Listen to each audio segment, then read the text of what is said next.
Dari topik pilihan kita beralih ke informasi emiten pilihan pemirsa di mana PT Anak Usaha PT Petrindo Jaya Kreasi Tbk atau Cuan, PT Kreasi Jaya Persada atau KJP berencana melakukan penawaran tender wajib saham PT Petrosia Tbk atau PTRO.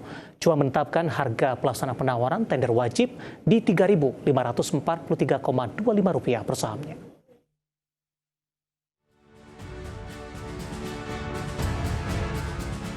PT Petrindo Jaya Kreasi Tbk atau Cuan melalui anak usahanya PT Kreasi Jasa Persada telah menyelesaikan pembelian saham PT Petrosi Tbk atau PTRO dan menjadi pengendali baru. Sejalan dengan perubahan pengendalian tersebut, maka Cuan perlu melakukan penawaran tender wajib.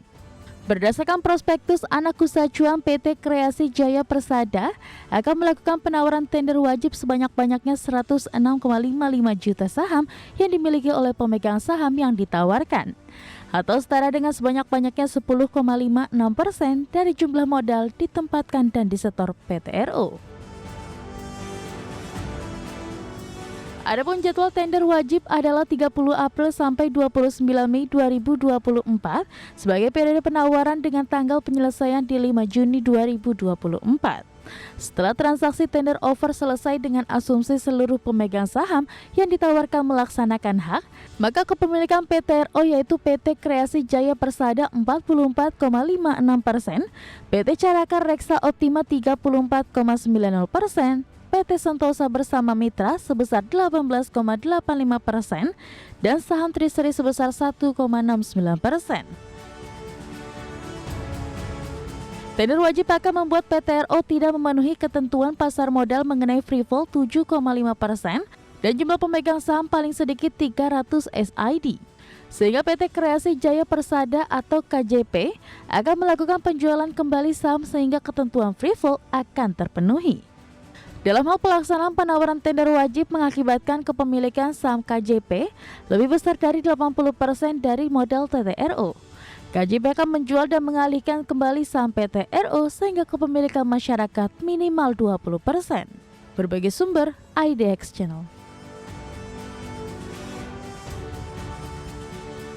Pemirsa, dari perkembangan fundamental secara teknikal saham Cuan dan beberapa saham grup Prayogo Pangestu di sepanjang perdagangan hari ini mengalami penguatan yang cukup signifikan. Bahkan Cuan ini menguat di atas 11% pemirsa dan sudah kembali bergerak di level 7.100-an. Langsung saja kita ke grafis yang pertama. Kita akan coba lihat bagaimana pergerakan dari saham Cuan di sepanjang perdagangan hari ini.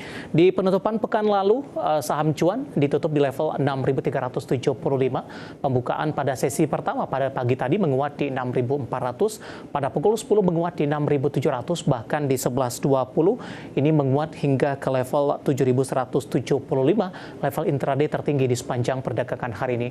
Pukul 12 penguatan lebih ke arah terbatas di 7.100, sementara di pembukaan sesi kedua penguatan lebih ke arah terbatas lagi di 7.075.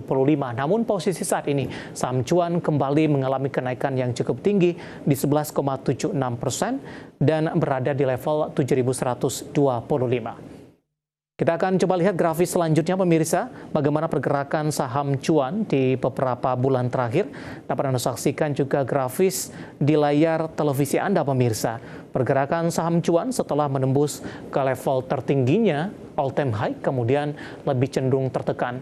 Perdagangan di November masih bergerak atau diperdagangkan di 5.525, di 1 Desember menguat ke 9.200, bahkan di 18 Desember saham dari Cuan menyentuh ke level tertinggi di sepanjang masa di 13.425. Namun pasca menyentuh ke level ini lebih cenderung tertekan pemirsa, di 16 Januari di 12.100, 1 Februari di 4.50, dan di perdagangan Maret hingga April mencoba konsisten untuk bertahan di atas level 7 ribuan. Nah, bagaimana dari sisi valuasi? Di mana saham-saham dari grup Prayogo Pangestu ini rata-rata memiliki dari sisi valuasi yang sudah mahal.